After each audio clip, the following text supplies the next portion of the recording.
Getting out of shape. You want to know how you know you're getting out of shape? When you get out of breath blowing on the food to cool it down that you're trying to eat. It's a big hint. So I got to start exercising more. That's the thing. I'm looking at the machine I can buy and take on the road with me. And here it is. I'm watching the infomercial. And here's the big picture of the guy at the before picture. What did he look like before? And here's the machine. And he's working out with it. He's real vigorous on it. That's what he looks like in the after picture. I'm like, man, maybe I should buy that thing. Work out with it just 3 times a week for 20 minutes each time, and maybe I could look like that guy in the before picture.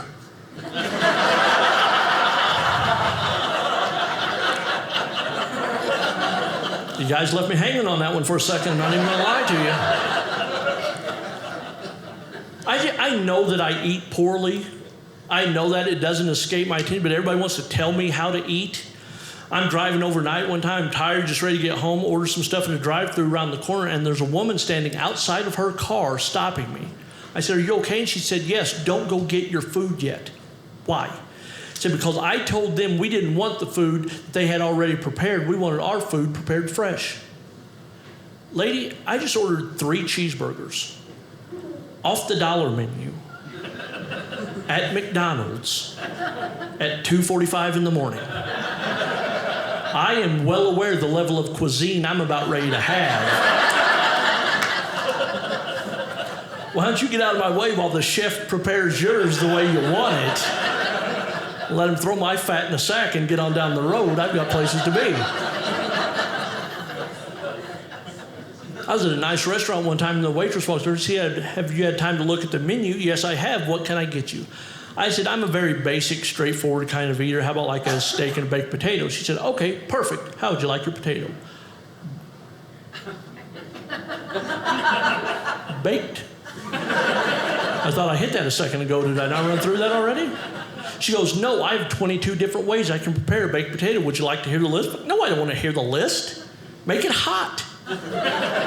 Put it in your pocket and walk around with it for a second. I don't care. Heat it up."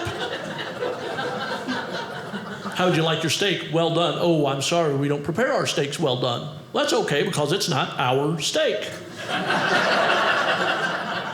not trying to sound like a horrible person here, but I plan on eating it all by myself, you know.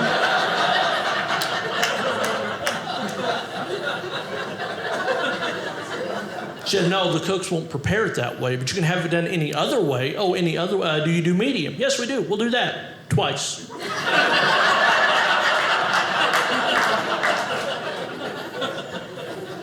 I've got a buddy that's really into juicing, and he's like, "Man, if you juice fruits and vegetables, you get so many more vitamins and nutrients." I said, "Let me make you some." "I don't know. Come on, let me. Well, what's in it?"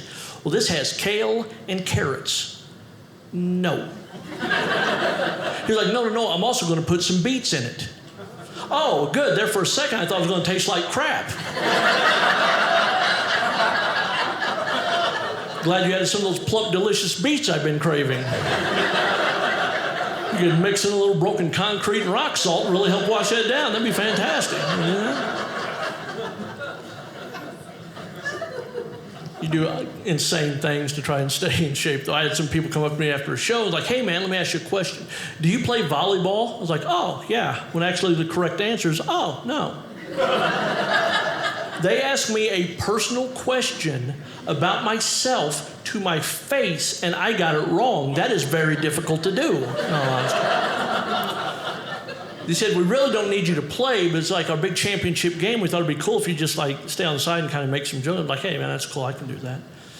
So I get there and I've got an old pair of basketball shorts on, like a t-shirt from the Chuckle Hut in Tennessee or wherever it's from. And my teammates come in and they're all in these really nice looking uniforms. I'm like, "Guys, I don't have a uniform." Like, "It doesn't matter. You're not going to be playing." "Perfect. I'm going to get away with this." And they're warming up, and I'm out there helping best I can, and they're loving me, right? Till a guy gets a phone call. He goes, okay. And he looks over at me and goes, "We've got it covered. Don't worry about it." I don't know what he's getting ready to say, but we don't got it covered. I do know that. And he points at me and goes, "You got to play." "Hold up. We talked about this. I wasn't supposed to play." He goes, "No, 4 guys riding together, their Jeep broke down the interstate. They're not going to make it. If we don't start the game with 6, we're disqualified. You're number 6. And guy walks in, he's like, hey man, just have a little fun and reach out to give me one of those, you know? And right when I get about right here, somebody yelled at me and they go, hey Thornsberry, and I look away and I missed. I didn't connect that, which should have been their first clue that I might not be the athlete that they were banking on. And we get in our little huddle, and the guy goes, okay, we're going to go cross-face rotation on 2. I don't know what that means. And he gets mad. He goes, cross-face rotation on 2. Yeah, the volume wasn't throwing me off. It's not where you lost me. He said, just stand in the corner of the playing area and try to stay out of the way. Hey, that was my plan from the beginning there, Tim. I don't know what your plan was. That's what I had to do. It's like, watch out, they've got Andy serving. Who's Andy? Andy was a 3-time All-American at the University of Oregon. He was a reserve for the U.S. men's Olympic volleyball team. And he said he's got this weird ability to figure out the weakest player on the opposing team and will attack him. Oh, like a guy not wearing a friggin' uniform? Sherlock Andy can CSI those clues together, can he? Wonderful what they teach in Oregon. I wish this story had a better ending. I really do. Andy served the ball to me 15 times in a row because he is a horrible human being.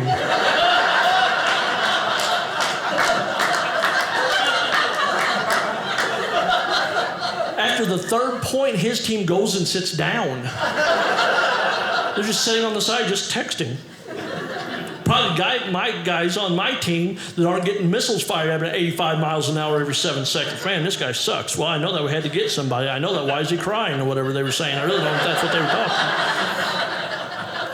talking. We lose 15-0. Their championship season destroyed 1,000%. My fault. Everybody's mad. Everybody leaves. One guy walks back over to him and is like, hey man, no, it's not your thing. I appreciate it. He goes, oh, you can't do that either. And walks off.